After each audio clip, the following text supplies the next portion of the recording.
It started to happen gradually. I would walk into a room and say something, and no one would notice. I would say, "Turn the TV down, please," and nothing would happen. So I would get louder. "Turn the TV down, please." Finally, I would have to go over and turn the TV down myself. And then I started to notice it elsewhere. My husband and I had been at a party for about 3 hours, and I was ready to go. I looked over, and he was talking to a friend from work, and I walked over, and he kept right on talking. He didn't even turn toward me. That's when I started to put it together. He can't see me. I'm invisible. I'm invisible. Then I started to notice it more and more. I would walk my son to school, and his teacher would say, "Jake, who's that with you?" And my son would say, "Nobody."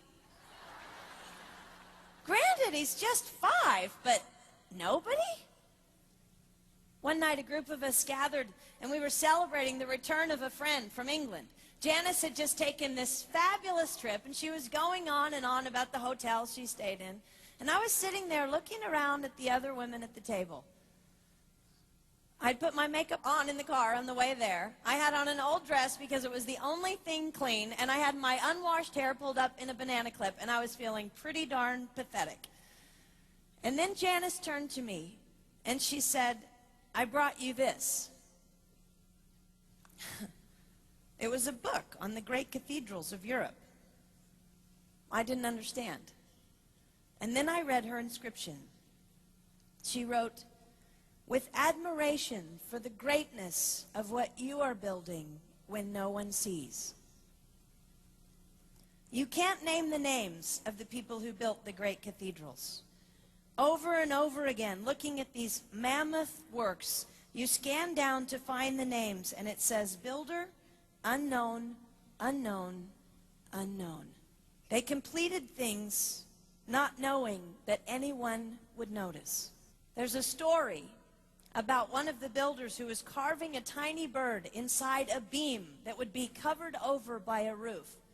And someone came up to him and said, "Why are you spending so much time on something no one will ever see?" And it's reported that the builder replied, "Because God sees." They trusted that God saw everything. They gave their whole lives for a work, a mammoth work they would never see finished. They showed up day after day. Some of these cathedrals took over 100 years to build. That was more than one working man's lifetime. Day after day. And they made personal sacrifices for no credit.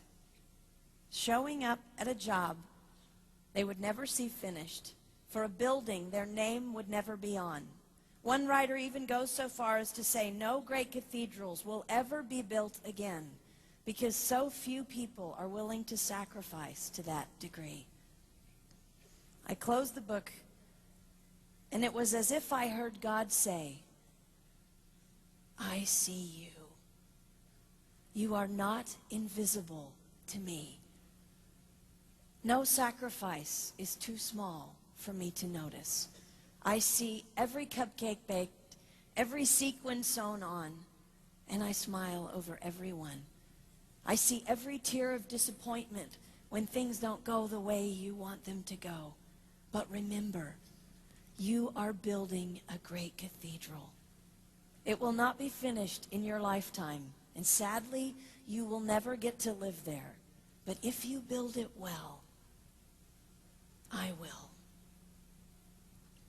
At times, my invisibility has felt like an affliction to me. But it is not a disease that is erasing my life. It is the cure for the disease of self-centeredness. It is the antidote to my own pride. It's okay that they don't see.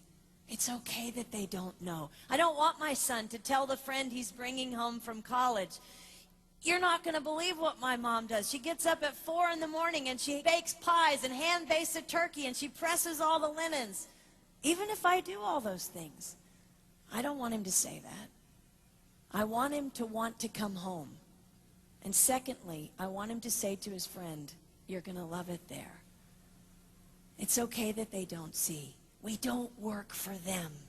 We work for him. We sacrifice for him.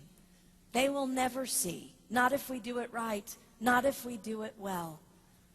Let's pray that our work will stand as a monument to an even greater God.